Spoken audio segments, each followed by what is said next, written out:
The rain poured endlessly over the alien fortress, black stone walls shining wet in the storm. Inside, the cold cells smelled of rust and dirt. In one of those cells sat a man, chained by the wrists and ankles, a human soldier who had been taken. Alive, his name no longer mattered to them. To the alien women, he was nothing but the human, the enemy they despised above all else. They dragged him here 10 years ago, beaten and broken after a battle his people had lost. He had thought they would kill him quickly, but no, they wanted him alive. They wanted him to feel their hatred, day after day. For them, he was not a prisoner of war, he was a living reminder of everything they believed humans had destroyed. The iron chains clinked whenever he moved, cutting his skin, but he did not cry out. The aliens hated his silence more than his words. They wanted him to beg, to scream, to curse them, but he never did. He sat with his back straight, his eyes calm, as if waiting for something none of them could see. At night, the guards came to mock him. Tall alien women with sharp eyes and cruel voices. Their armor gleamed even in the dim torchlight. They would throw scraps of food at his feet, laughing when it landed in the dirt. "Eat, human." One guard sneered. "Crawl for it, that's all you're good for." He did not move. He only looked at them. His gaze was steady, unbroken. That made them uneasy. The younger aliens, barely out of training, would sometimes gather near the bars to throw stones or spit at him. They called him names in their language, words that meant vermin and animal. He understood enough to know what they meant. Still, he said nothing. In the halls of the fortress, the leaders often argued about him. Some wanted him executed. Others said he was useful as labor. And a few, very few, whispered that perhaps he was more dangerous alive than dead, not because of what he could do, but because of what he refused to become. One stormy evening, the commander of the fortress herself came to his cell. She was tall, her hair braided with silver threads, her armor dark as night. She looked down at him like a queen inspecting a slave. "You should be dead, human," she said coldly. "But death is a gift, and you do not deserve gifts." He raised his eyes to meet hers. His lips curved into the smallest trace of a smile, though he was bleeding, though his chains cut deep. "Then I will live," he answered softly. That simple reply made her pause. For a moment, her hand trembled on the hilt of her blade. She quickly turned and left, her cape swirling behind her, but her heart carried the weight of his words. Days passed into weeks, weeks into months, seasons changed, yet he endured. The fortress was always alive, with noise, shouts of soldiers training, steel clashing, drums echoing through the stone halls. But inside his cell, there was only silence and the sound of chains.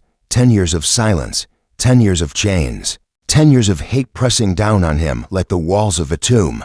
And yet, he still lived. Sometimes, when the moonlight fell through the narrow window, one of the younger alien women would stand outside his bars, watching him in secret. She did not speak to him, but her eyes lingered too long. Something about him disturbed her, something she could not name. The others hated him with fire, but she hesitated. The human noticed, but he did not show it. He kept his silence, his strength hidden behind quiet eyes. He had learned that in this place, weakness was death. Strength, however, could be something else, something more dangerous. One night, the guards returned, louder than usual. They had been drinking, their voices sharp with cruelty. One guard shoved the cell door open and dragged him by his chains into the hall. The torchlight cast long shadows on the stone. They circled him like predators. "Tell us, human," one said, laughing. "Do you regret living this long? 10 years in chains. Is this the fate your kind deserves?" He stood tall, his back straight even as the chains weighed heavy on him. His voice, when he spoke, was calm. "No," he said. "This is not my fate. This is yours." The guards froze. His words struck them harder than a blade. They shoved him back into the cell, furious, but as they slammed the door, unease filled their hearts. For the first time, they wondered if perhaps the chains did not belong to him but to them.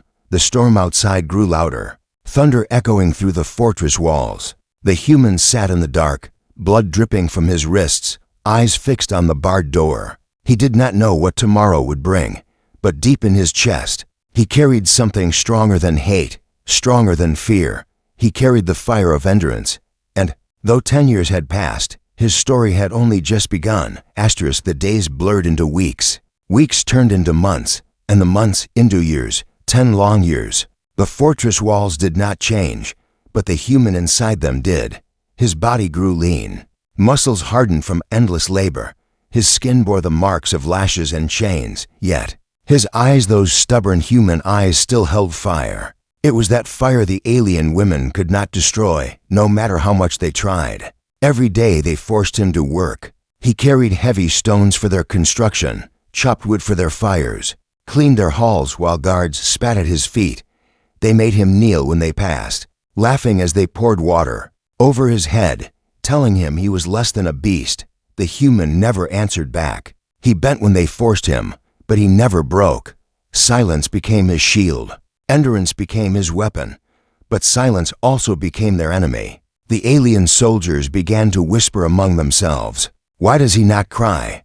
Why does he not beg? 10 years was too long for a man to survive hatred without losing his mind. Yet here he was, unbroken. The younger aliens grew up watching him.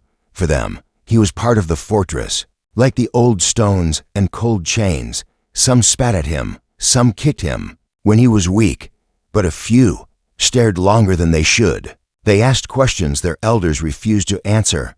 One young alien warrior, her hair dark as night, her eyes sharp with doubt, watched him often. She never spoke to him, but her gaze lingered. She had been a child when he was first captured. Now she was grown, strong with training, and yet the sight of him unsettled her. Sometimes she would see him in the yard, carrying stones with bloodied hands, and wonder, what kind of man survives 10 years of hate? One evening, during a festival of victory, the aliens drank and sang of battles past. The human was dragged into the square, forced to kneel in chains before the crowd. They mocked him, throwing food and wine on his head. Look at the animal. One shouted, 10 years and still he lives, too stubborn to die, too weak to fight. Kill him. End his shame. Another cried. The leader of the fortress silenced them with a raised hand. Her eyes, cold as steel, rested on the man. No, she said, he will not die. His suffering is our song of victory. He will live until he forgets what it means to be human. The crowd roared with approval, but the man lifted his head, slowly, his hair dripping with wine, his face bruised. His voice was soft, but every word struck like thunder. I will never forget. The square fell silent.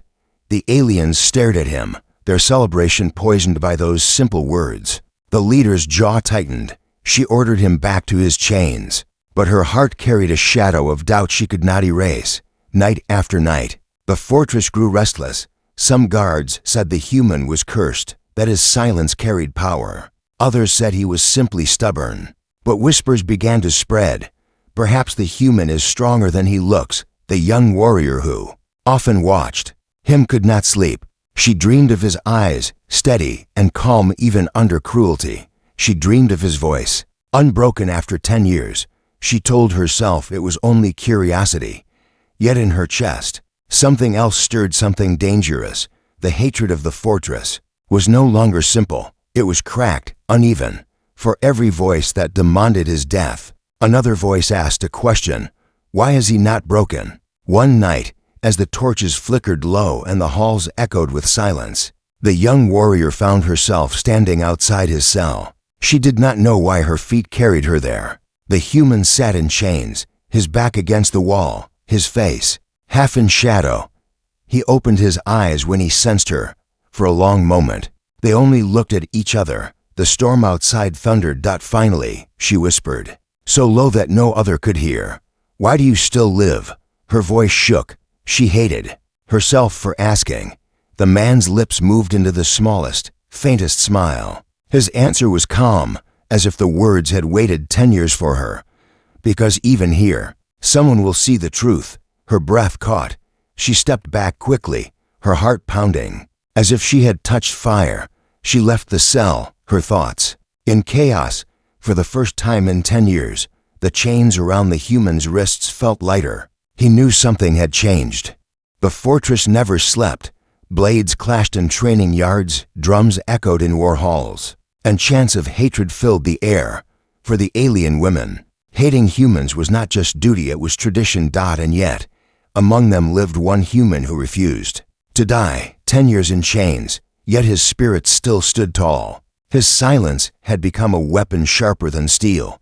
But silence was not the only thing changing. One of the warriors, young, fierce, known for her defiance, could no longer look away. Her name was Kalira.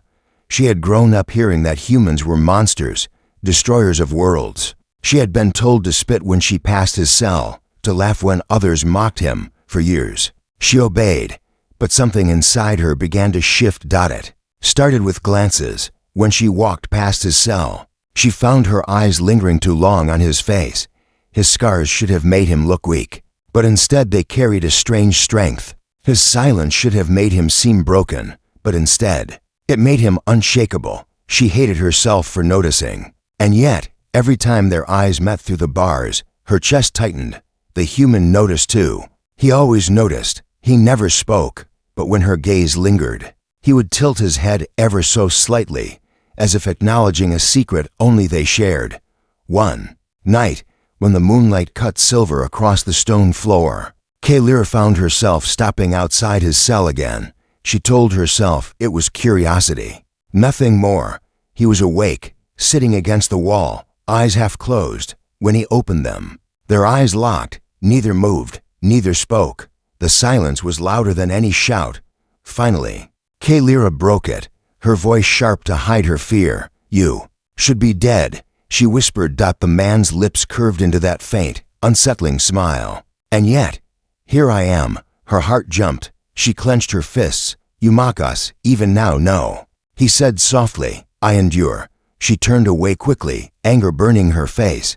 But as she left, she realized her anger was not at him, it was at herself. The days that followed only made it worse. She caught herself watching him during labor, when he lifted stones heavier than most warriors could carry. She caught herself listening for his voice, though he rarely spoke. She caught herself thinking of his eyes at night, eyes that did not belong to a slave, but to someone who had never surrendered.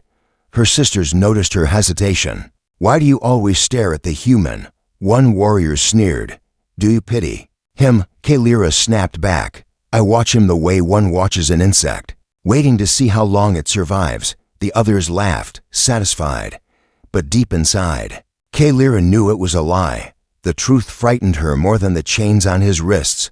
One evening, a storm raged outside, rain slamming against the stone walls. The commander of the fortress held a gathering, reminding the warriors that the human was nothing but a symbol of their triumph. She declared that his chains were proof that humans could never rise.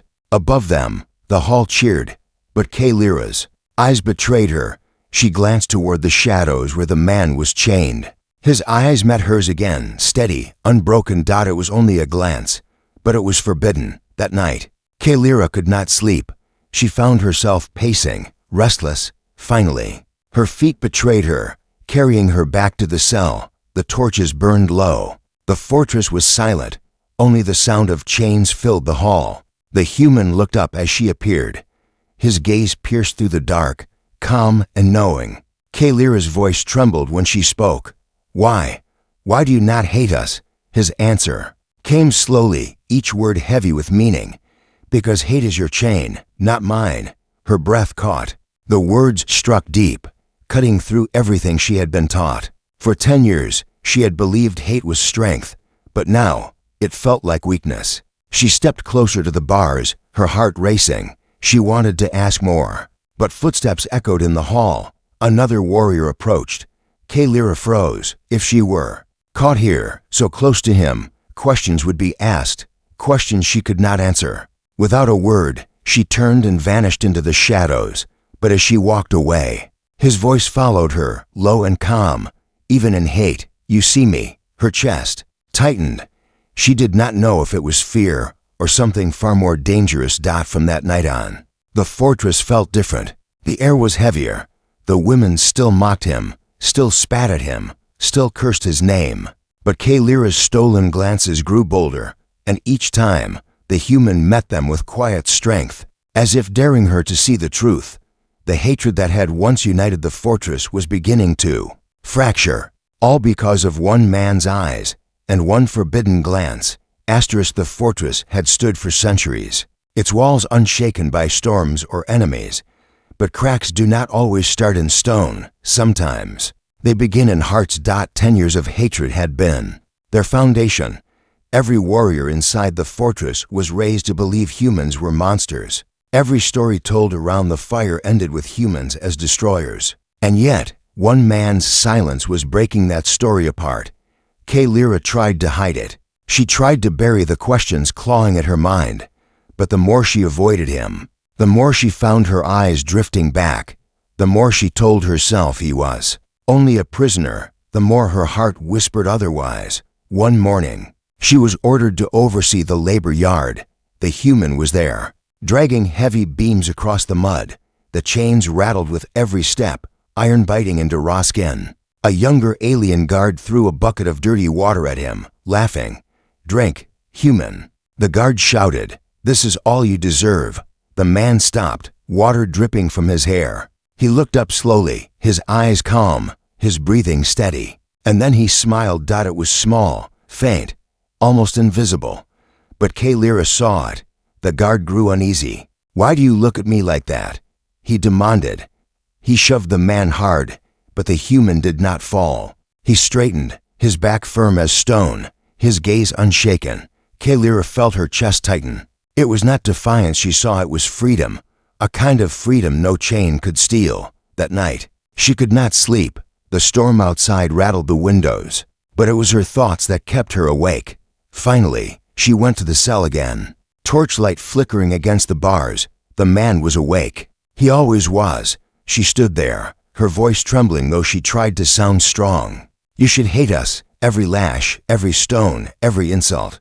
Why don't you?" His answer was quiet. "Because I choose not to." Her throat tightened. She had never heard it said that way before. Choice, as if hate was not destiny, not tradition, but something one could refuse. She shook her head.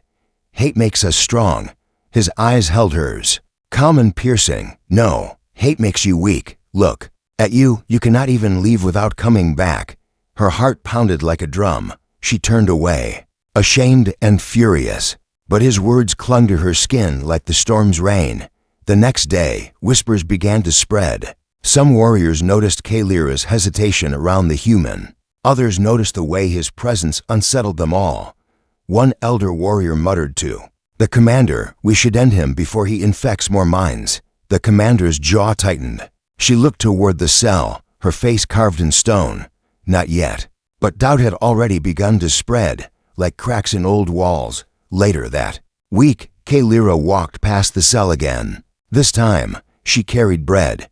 She told herself it was only because the fortress had leftovers. She told herself it meant nothing. But when she pushed the bread through the bars, her hand trembled. The man looked at the bread, then at her, slowly. He took it, not with greed, not with desperation, just calm gratitude. "Thank you," he said softly. Her breath caught. No one thanked her like that. No one had ever said those words with such quiet strength. But before she could answer, another warrior's voice echoed from down the hall. "Lyra, what are you doing?" Her blood froze. She turned quickly, hiding her face. "Nothing," she snapped, inspecting the prisoner's chains.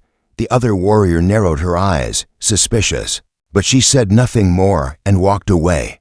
Lyra's heart raced. She looked back at the human, but he had already returned to silence, sitting against the wall as though nothing had happened. Yet his eyes glimmered with something she could not name. From that moment, the crack grew wider. Some warriors began questioning the endless cruelty. Others doubled their hatred, louder than before, as if shouting could silence their doubts. The fortress felt tense, as if a storm was building inside its walls, not just outside.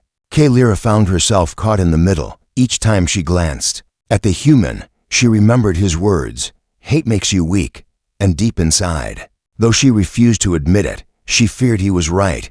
One evening, the commander stood before the warriors. Her voice was iron. "Tomorrow," she declared, "his chains will be broken one way or another." The hall erupted with questions. Did she mean freedom? Did she mean death? Kalira's chest tightened with dread. She realized the man's fate, and perhaps the fate of all of them was about to be decided. And for the first time in her life, she did not know which side she was on.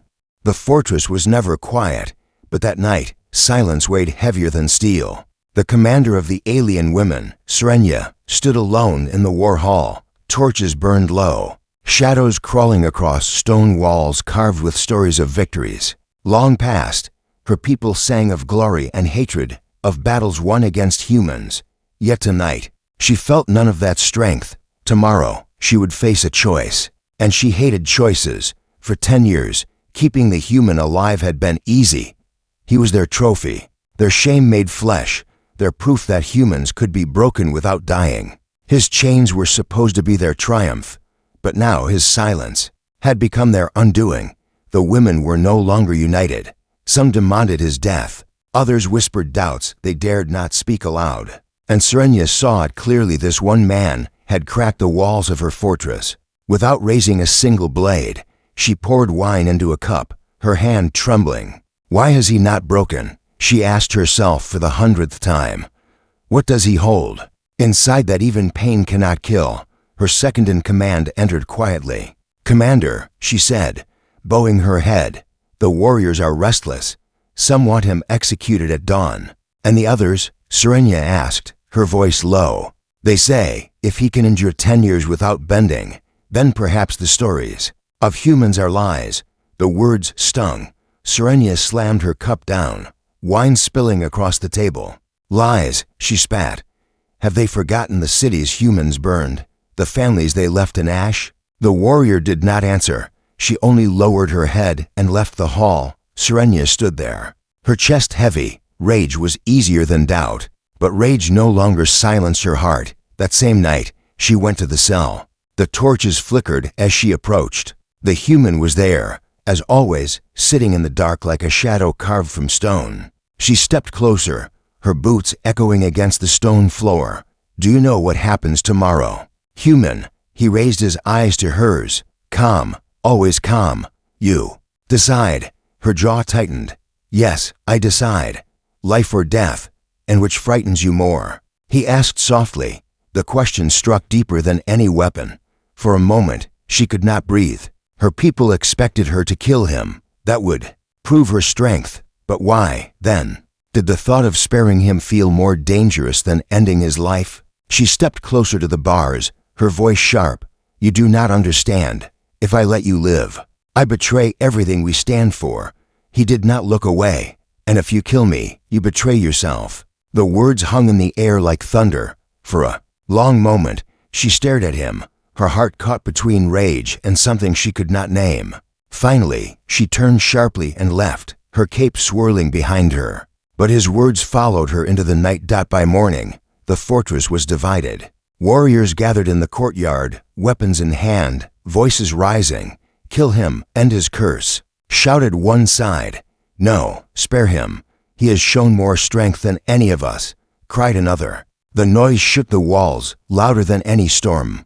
The fortress that once stood united in hate now teetered on the edge of rebellion.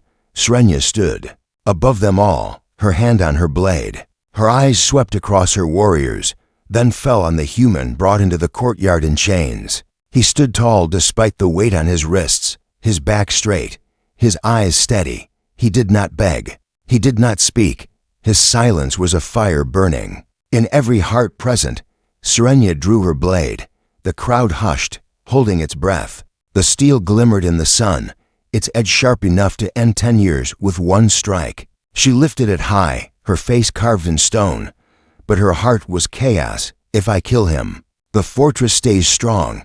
But my soul breaks. If I spare him, my people may turn against me. But perhaps something greater begins." The sword trembled in her grip.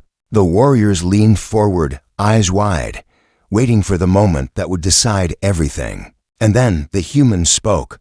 Only 3 words, quiet but unshakable. "Choose your chains." The blade froze midair. The commander's eyes widened. The crowd gasped. In that instant, Serenia realized the truth. The chains were no longer on him. They were on her, and on all of them. The courtyard erupted in shouts, warriors divided. Tension like lightning in the air. The decision still hung, a storm about to break. And the commander knew whatever choice she made, their world would never be the same. The courtyard burned with noise. Hundreds of alien women shouted, their voices clashing like thunder. Half demanded blood, half demanded mercy. Spears shook in the air, fists pounded against armor. At the center stood the human, his chains dragged, heavy on the stones, but he stood like a pillar, calm, silent, eyes steady. 10 years of torment had not bent him, and now all eyes, friend and enemy, were drawn to him. Above them, on the high steps, stood Commander Srenya, her blade raised. The sun caught the steel, blinding bright. Her soldiers waited for her command. One motion of her wrist could end the human's life. One word could set him free. And yet she did nothing. Her chest was heavy, her grip trembling. His words from last night rang in her mind. Choose your chains. For years, she had told herself that killing humans made her people strong.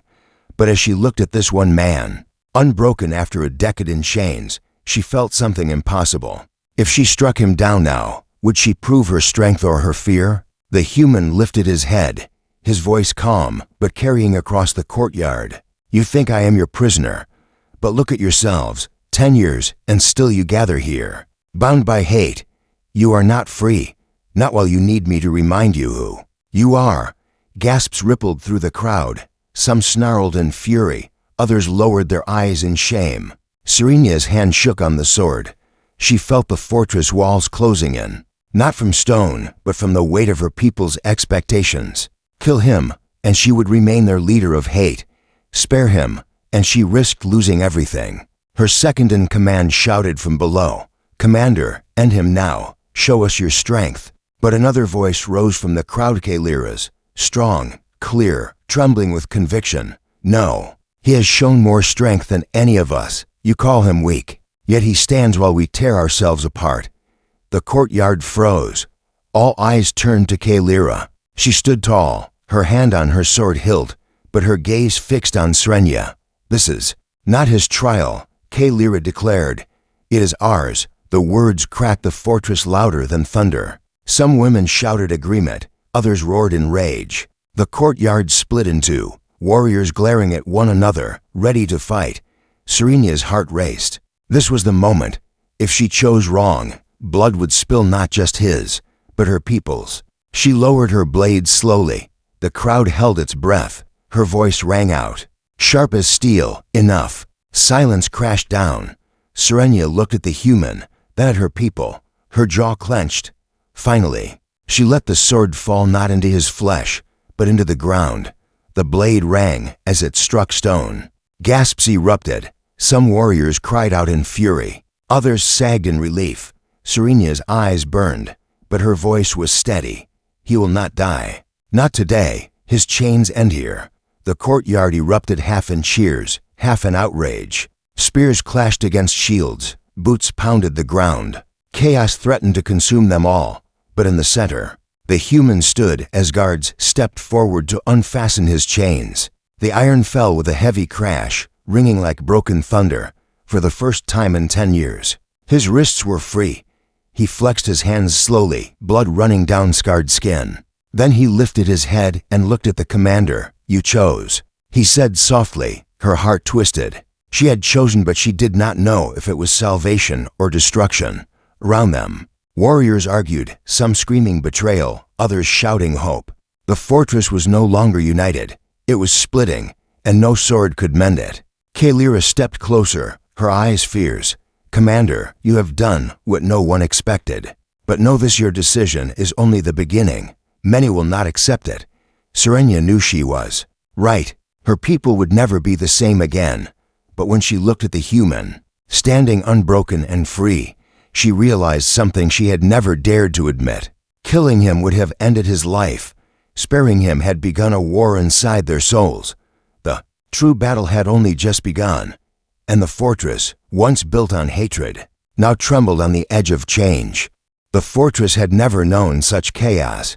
For centuries, its stones had echoed only with one song, the song of hatred. Now, for the first time, New voices clashed inside its walls. Half the warriors shouted for blood. The other half shouted for change. The ground itself seemed to shake beneath the weight of their fury. Spears rattled, boots thundered, voices roared like a storm. And in the middle of it all stood the human, enchained, scarred, but unbroken. His wrists bled where the iron had bitten for 10 years. But his back was straight, his eyes steady. He was free. Yet freedom inside a sea of enemies was no easy gift. One wrong word, one wrong step, and the mob would tear him apart. But he did not cower. He stood tall, letting the storm crash around him. Commander Serenia raised her hand. Silence. She roared, her voice cut through the courtyard like steel. Slowly, the noise died.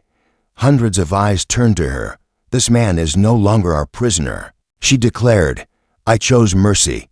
Not because he is human, not because he is strong, but because if we kill him now, we admit we are afraid. Murmurs rippled. Some warriors lowered their heads, ashamed.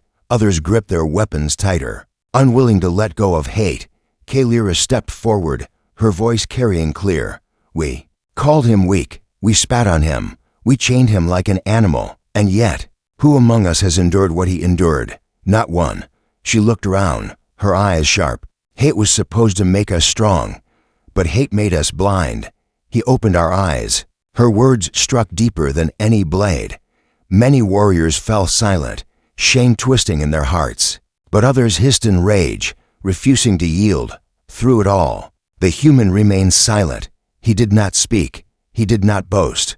His silence was louder than their noise. Finally, Serenia turned to him, her eyes, once sharp with hate, now softened with something unfamiliar. You are free, she said. You may leave these walls. You may never return. The crowd stirred. Some looked relieved. Others looked betrayed. But everyone watched for his answer. The human lifted his gaze to the sky, the same sky he had not seen without bars in 10 years. Then he looked back at Serenia. His voice was steady. I will leave. But know this, your walls are already broken. Not by sword, not by fire, but by truth. The words echoed across the courtyard, sinking into every heart. Serenia's jaw tightened. She hated his calm. She hated his truth. But deep down, she knew he was right. The human turned, walking slowly toward the gates. His steps were heavy, each one carrying the weight of 10 years. The crowd parted, warriors shifting aside as if an unseen force pushed them back. Some glared at him with burning hatred. Others lowered their eyes, unable to meet his gaze. At the gates, Kalira moved forward. She stood in his path, her chest rising and falling with a storm of emotions. For a moment, she said nothing. Then, quietly, she held out her hand, not as a captor, not as an enemy, but as something else. The human paused, looking at her hand. The crowd held its breath. Finally, he reached out, his scarred fingers brushing hers. For the first time in 10 years, he touched another, not in violence, but in fragile trust. Gasps rippled through the courtyard. Some warriors looked away, furious. Others stared in silence. Shaken, Kalira's voice trembled, but her words were clear. Go, human. But remember, your choice freed us more than it freed you.